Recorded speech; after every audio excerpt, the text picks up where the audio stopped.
Hello, everybody, and welcome into a special edition here. I am your host, Matthew Miller. As always, I am here. We are going to break down the college football playoff reaction.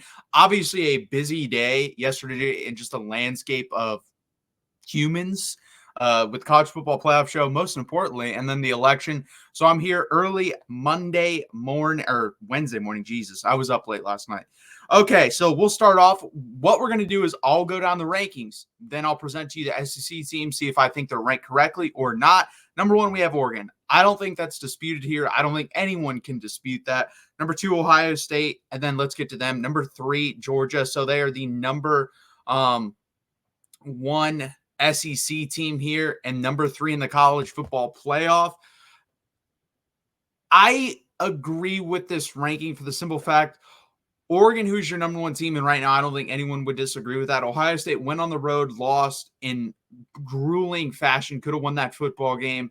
And Georgia beat Clemson, great win, or was a great win. I don't even think Clemson's actually ranked in this poll, and they are at the very bottom. So you do have one ranked win.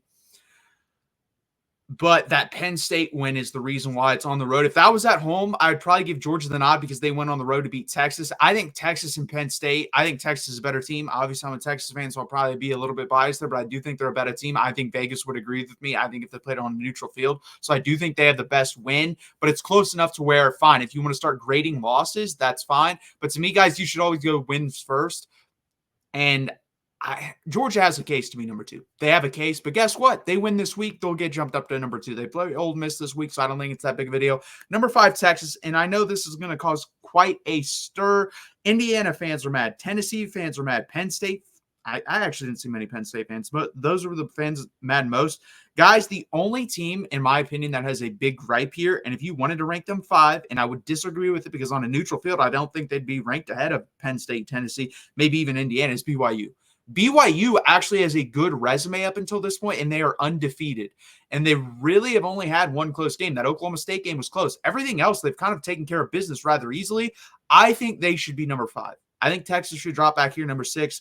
I think Texas should be ranked ahead of Penn State. What is Penn State's best win? They should be ranked ahead of Tennessee. Tennessee's best win is Alabama, but you lose to Arkansas. So I'm completely fine with that. And then Indiana's the same thing. What wins do you have? People are going to say undefeated. To me, you do resume. Guess what? Indiana has a chance to prove themselves this week if they want to jump ahead of Texas. You play Michigan. You play them on the road. Go out and beat Michigan the way Texas did. Texas won that game by 3 scores. Can Indiana do that? And Texas let off the gas. It's going to be very interesting if Indiana has to struggle through that game, but it ends up being the same margin. BYU, though, I think they should be higher. I know we're talking SEC here, but they should be higher to me, guys. They have a better resume. And we'll get to when we get to the back in this poll, I do have an issue. Number 7 is Tennessee. I have no issue with this. I think they're perfect, honestly. I think looking at this ranking, you could probably drop them somewhere down to 9 at most, but this is the highest they could possibly go. So I don't have too big of an issue with it. Again, what's cool about this season, you'll get to prove yourself. You play Georgia in a couple weeks. You win that game, you will jump up quite a bit here. You lose that game, you will free fall quite a bit. And honestly, you might be out of the college football playoff at that point. You're going to be teetering depending on the other results, but it's going to be very, very close. I think the SEC probably ends up getting 4 teams in just based off of these early rankings. It's going to be very interesting. Again, when we get to the bottom, they propped up a team here that I have. Listen, I'm not an SEC homer. I just got to this league. So I may offend these SEC homer fans. I don't care. If it's wrong, it's wrong. And we'll get to that in a little bit. Number 11 is Alabama. Notre Dame ranked ahead of them one spot. Boise State ranked ahead of or behind them one spot. And then SMU at 13. I personally believe Alabama should be 12 here. I think SMU should take that spot at 11. I think Boise State should fall back to 13. What is Alabama's best win?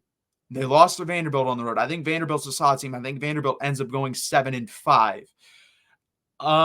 They beat South Carolina, but the committee didn't rank South Carolina. You beat Missouri. That is your best win.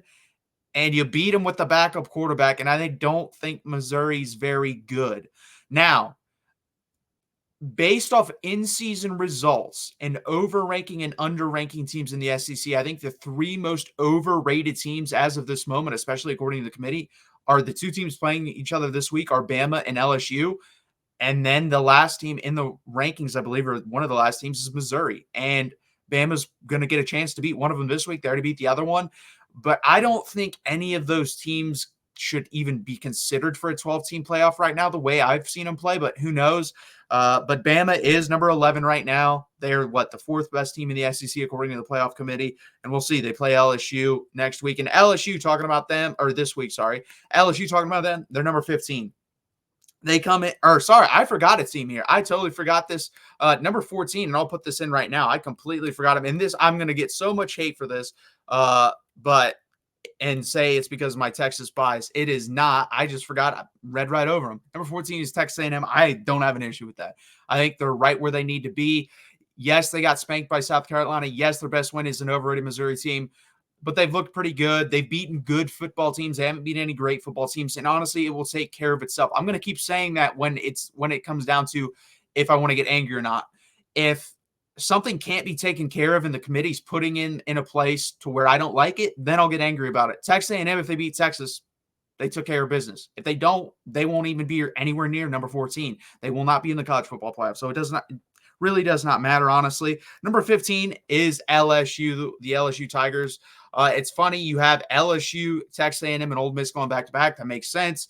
LSU beat Ole Miss, lost to Texas A&M. Ole Miss doesn't play Texas A&M. That would have completed the non-transitive property if that would have happened. LSU, again, I just don't. This is a down year for college football. LSU's a solid football team. They shouldn't be anywhere near the top 12 in a real year. I think that last year, if you drop this team in, replace last year's LSU team with this year's LSU team, put them back then, that team goes 8-4. They're nowhere near the college football playoff. Last year was just a better year for college football. But we'll see. If they win this week, they have a shot because their schedule's not that hard coming down the stretch. Same with Alabama. Alabama plays I don't think they play any other bowl teams after they play LSU this week. So if they win this game, they're probably going to end up in the college football playoff at 10-2 if they take care of business. Number 16 is Ole Miss. If they win this week, same thing with them. Take care of business. This is an elimination game. This is an elimination game, honestly, probably for Georgia in the SEC championship race, but it's an elimination game for Ole Miss in the college football playoff race. A 9-3 team is not going to make it this year. The only 9-3 team, in my opinion, at the beginning of the year that I thought could have made it would have been like Florida with that type of schedule, or Oklahoma, and that they've come nowhere close. So Ole Miss with that schedule definitely is not making it in. I really don't have an issue with this ranking. It's going to be very interesting how that game goes this weekend. They'll jump up a lot if they beat Georgia. They will probably end up being a top 10-ish team if they beat Georgia. Would not surprise me at all. The last team, and I have the most issue with this team, is Missouri. Why in the hell are they ranked? Can anybody tell me why they're ranked? What is their best win? Vanderbilt at home in double overtime by a field goal. No. You should not be ranked. That's not a good enough win to me. If that's on the road, I'd give it to you.